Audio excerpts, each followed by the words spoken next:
Hello. We are going to do another video. In this video, we are going to learn how to calculate the energy. In other words, energy calculations related to thermochemical equations. In these sort of questions, what you are going to get is a thermochemical equation.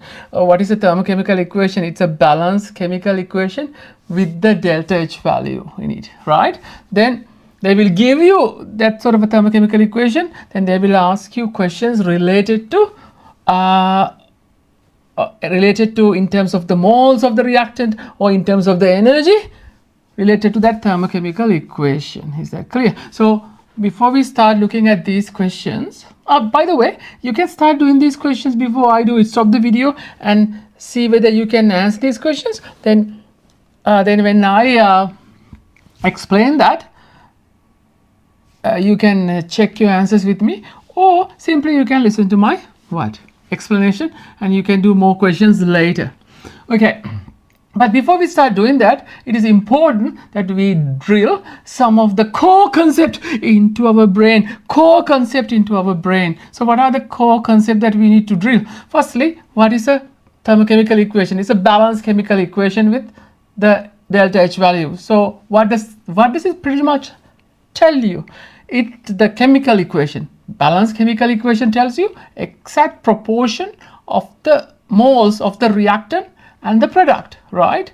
In other words, according to this, when there are 2 moles of nitrogen oxide react with 1 mole of oxygen to form 2NO2, at the same time, when those moles react and the products form 114 kilojoules of energy, in this case, released. Is that clear to you? So pretty much the thermochemical equation tells you amount of energy released or gained, in this case released, when exact amount of molar ratios, in this case I made a mistake, when exact amount of moles react, in this case, in other words, when 2 moles of NO and when 1 moles of oxygen react, there are 114 kilojoules are released. See, I want you to drill this into your head. These molar ratios and the energies are locked together. 2 moles of NO locked with 114 kilojoules.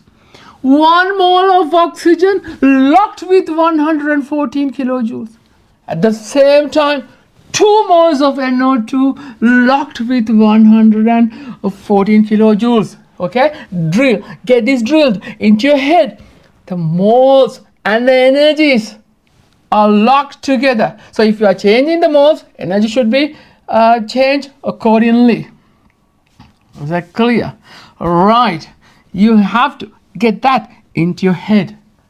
2 moles of NO linked with 114. 1 moles of oxygen linked with 114. 2 moles of NO2 again linked with 114. Moles are locked with the energy. That is the main concept that you need to get into your head to do these questions. Is that clear? Are we ready to do the questions? Okay, now what I'm going to show you, how are we going to do this question? I'm going to use simple ratios, okay, to do these questions. Simple ratios, you learned that in year 9, year 10. Okay, then the second version of this video, where I'm going to do the same questions using a chemical formula. Remember, some of you have already learned it. Delta H is equal to Q over N. That formula as well. All right, let's do this question. Now, the first question is asking you, okay, let me get a different pen. What's the pen? Okay, it's a green one. Okay, how much heat will be released when you burn 5 moles of nitrogen oxide? So in order to do this question, what do we need to do? We need to look at the thermochemical equation. We need to lock the number of moles of NO, get them locked with the energy. What do I mean by locking, sir? It doesn't make any sense. All right, just hang on a minute. I'll show you what is locking means. All right, so this is what I'm going to look. This is how I'm going to look. Sorry, number of moles of NO. Okay, which is I'm going to lock with the energy. Q is the energy. Q is the energy. Now, number of moles of the NO is measured in moles.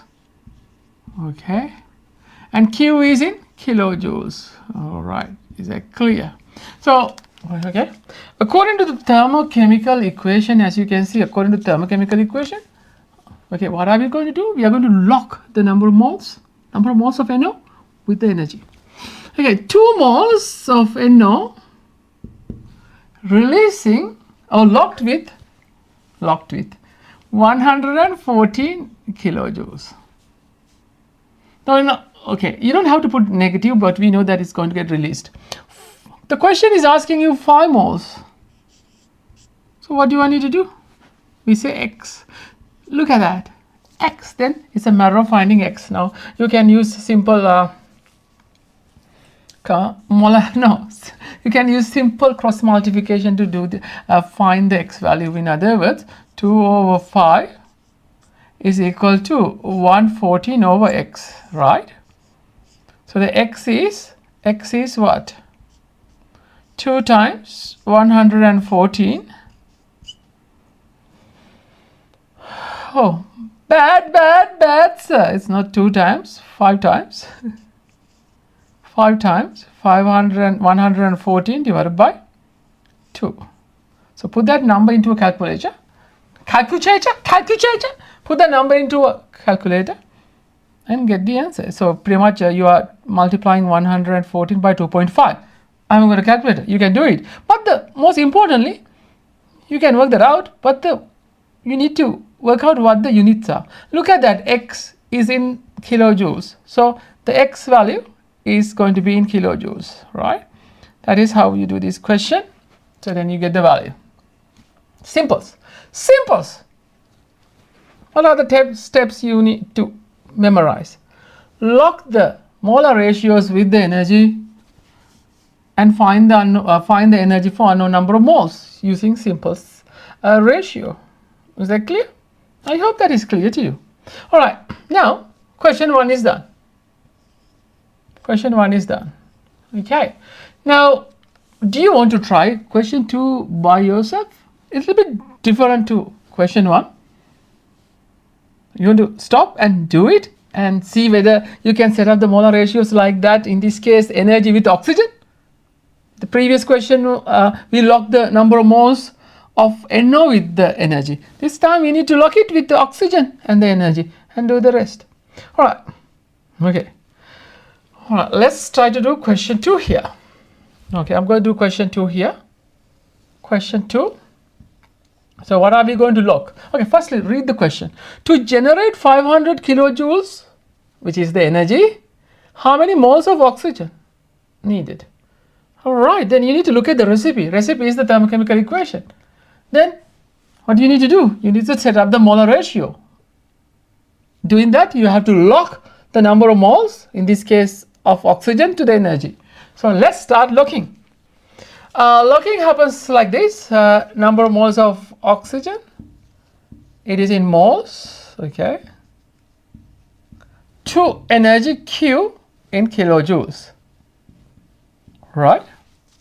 According to the thermochemical equation, if you have 1 mole of oxygen, hey, remember there is an invisible 1 here, invisible 1, okay. 1 mole of oxygen is not going to be released when 1 mole of oxygen reacts with 2 moles of NO. 114 kilojoules are released. When in terms of locking, 1 to 114, 114. Okay, we locked the number of moles of oxygen into energy. Lock, drill, lock. Okay, so what is the question is asking you? They want us to produce 500 kilojoules.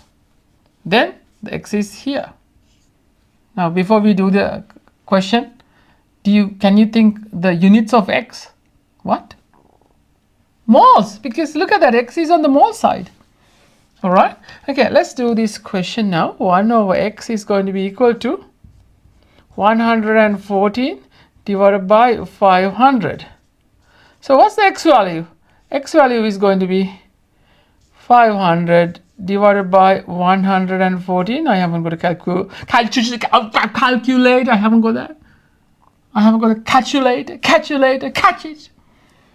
Okay, you got moles, you get the answer in moles. Is that clear? All right, simple. All right. Now, these are very basic calculations, but before, having said that, I did not complete the sentence. Before, sorry.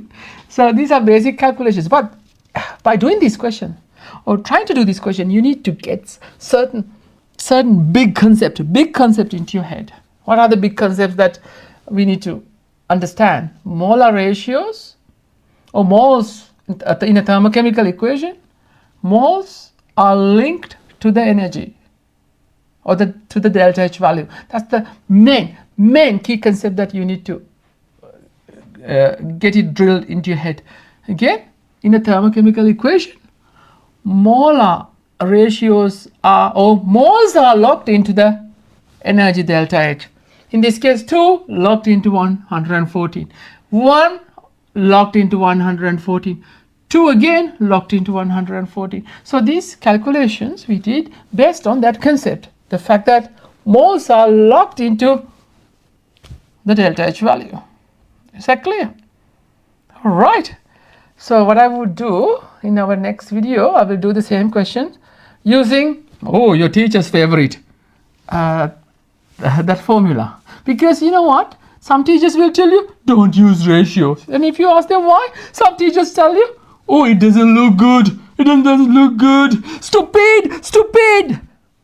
This is totally fine. But we will use formulas as well in our next video. All right. I'll see you soon.